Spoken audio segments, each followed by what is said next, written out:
जंगल में तनाव कई साल पहले की बात है। भारत के एक घने जंगल में दो सबसे शक्तिशाली जानवर रहते थे। एक था बाघ वीर और दूसरा था शेर सिंहराज।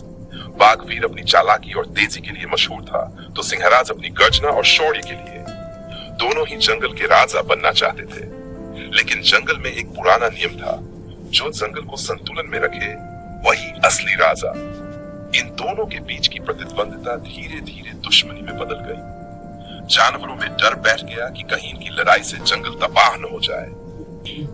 भाग 2, जंगल सभा की घोषणा। हाथी महाबल, जो जंगल का सबसे बुद्धिमान और उम्रदराज जानवर था, उसने एक सभा बुलाई। इस बार हम नया राजा चुनेंगे, महाबल ने गरजते हुए कहा। लेकिन कोई युद्ध नहीं होगा, बल्कि एक परीक्षा होगी। सभी जानवर चौंक गए। परीक्षा? कैसी परीक्षा? महाबल ने घोषणा की, दोनों वीर और सिंहराज को एक एक हफ्ते का समय मिलेगा। उन्हें जंगल में शांति, न्याय और भोजन का प्रबंधन करना होगा।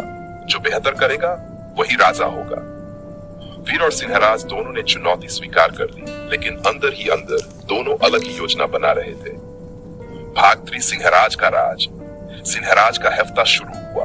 उसने सबसे पहले अपने 4 खास साथियों तेंदुआ, लकड़बग्गा और 2 गिद्धों को बुलाया। देखो, जंगल में डर होना चाहिए, तभी लोग मुझसे डरेंगे और मेरा सम्मान करेंगे, सिंहराज ने कहा। उसने छोटे जानवरों पर सख्त नियम लगा दिए। बिना मेरी अनुमति कोई शिकार नहीं करेगा। पानी पीने के समय भी मेरी गुफा को रास्ता देना होगा। धीरे धीरे डर का माहौल बन गया। खरगोश, हिरण और लोमड़ी जैसे जानवर डर के मारे छिपने लगे। सिंहराज को लगा कि सब कुछ ठीक चल रहा है, लेकिन वो नहीं जानता था कि डर से कोई राज टिकता नहीं। भाग 4, वीर की रणनीति। अब बाघ वीर की बारी थी। वीर ने सबसे पहले हर जानवर को इकट्ठा किया और कहा, राजा वह नहीं जो डराए, राजा वह है जो अपनाए। उसने सबसे पहले जंगल की साफ सफाई शुरू की। सूअर और बंदरों की मदद से गंदे तालाबों को साफ किया गया। फिर उसने बीमार हिरण की देखभाल की, घायल लोमड़ी को जड़ी बूटियों से ठीक किया। वीर ने चीलों से कहा, ऊंचाई से देखो, अगर कोई भूखा या परेशान दिखे तो मुझे बताओ।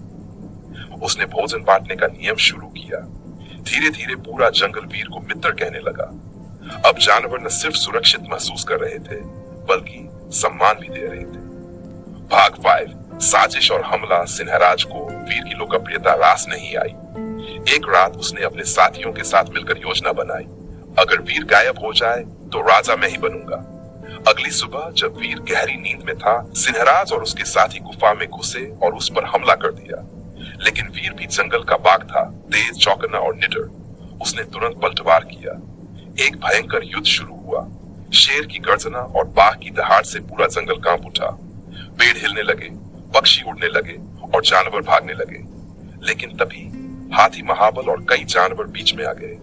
भाग 6, जंगल का न्याय। महाबल ने दोनों को रोकते हुए कहा, यही चाहते थे तुम?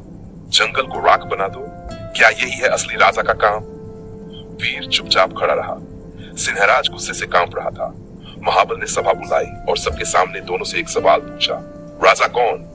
जो डर से राज करे या जो सेवा से? सभी जानवरों ने एक स्वर में कहा, वीर। सिंहराज को झटका लगा। वह कुछ बोलने ही वाला था, लेकिन तब तक वीर ने खुद उसके पास जाकर कहा, राजा बनना मेरा सपना था, लेकिन अगर मैं तुम्हारे लिए खतरा बनूं तो मैं ये पद नहीं चाहता। सिंहराज की आंखों में आंसू आ गए। इतने सालों से जो गुस्सा, अहंकार और लालच उसके भीतर भरा था, वो पिघल गया। भाग 7, नया युग। उस दिन के बाद जंगल में नया युग शुरू हुआ। महाबल ने घोषणा की, वीर को राजा और सिंहराज को जंगल का रक्षक नियुक्त किया जाता है। दोनों मिलकर जंगल की सेवा करेंगे। वीर और